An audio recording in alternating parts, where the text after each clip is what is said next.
សួស្តីលោកគ្រូថ្ងៃខ្ញុំrecord វីដេអូទាក់ទងនឹងការងារmidterm ទី2ដោយថ្ងៃនេះយើងមកធ្វើការបង្កើតក្រុមមាន developer UX UI និង DevOps ទីដំបូងយើងចូល check របស់យើងសិនជាណាគេ Who am I មកអូខេតមកយើងធ្វើការបង្កើតក្រុមដោយវាយពាក្យ sudo ក្រុម add developer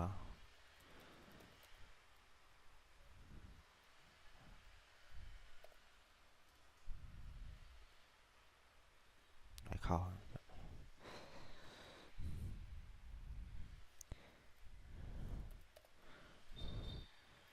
add developer អូខេបង្កើតបានហើយតមកយើងបង្កើតមួយទៀត UI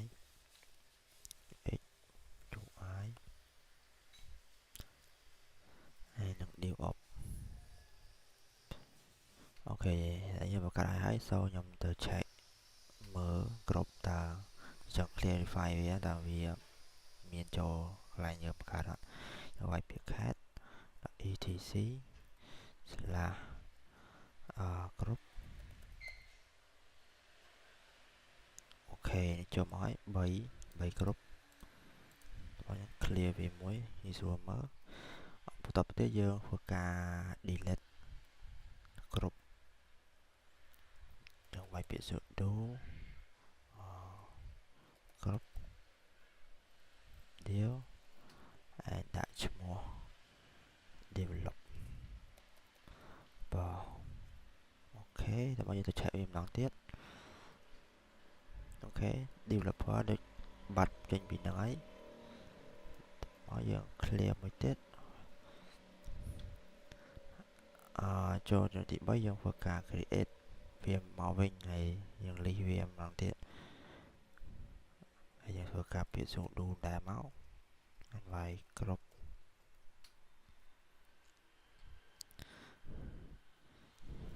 add developer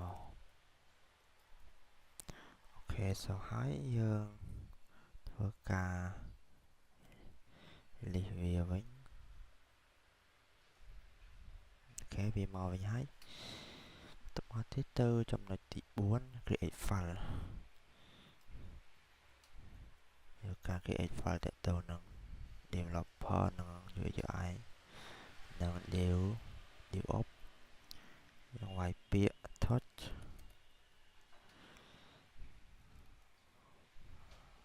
យក developer dot process thì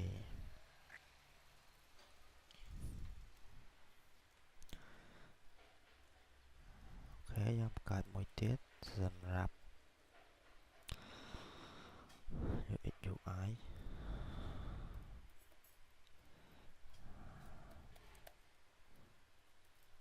HTTP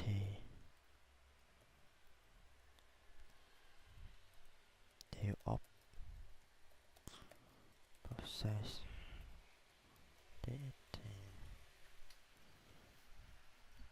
តមកយើងធ្វើការ list វាជាអក្សរ long text ls.l and តគ្នាផ្កាយ .txt អូខេមាន UI DevOps និង Developer បន្ទាប់មកទៀតទៅកាន់ទី6យើង change file permission ទៅជាលេខ755សម្រាប់text ទាំងអស់ so យើងវាយ comment chmod and 755ផ្កាយ .txt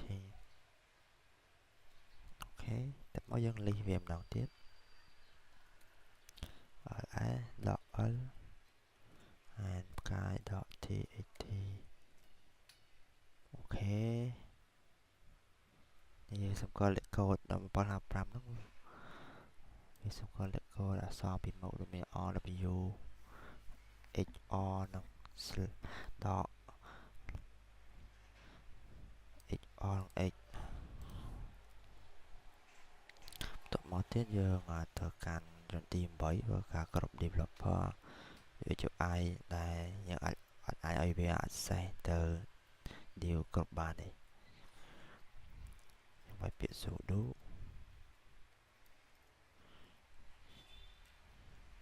ch on deal up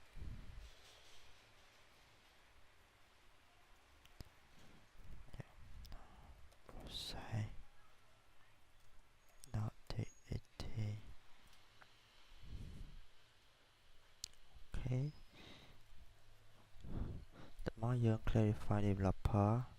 and UUI ហ្នឹង user ដែល cannot access ទៅ deal up គ្រប់តមកយើង clarify វាយើងវាយពាក្យ sudo ch មក and borrow deal up process .txt អូខេតមកយើង list វាមក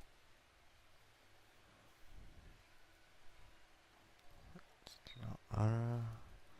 deal up txt អូខេវា show មកហើយ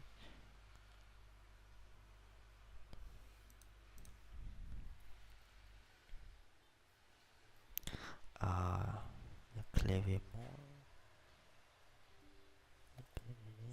ងចង់ list វាអូខេ file យើងបានបង្កើត so ចំណុចយើងបានបញ្ចប់ដំណឹងហើយសូមអរគុណលោកគ្រូដែលបានទស្សនាវីដេអូមួយនេះ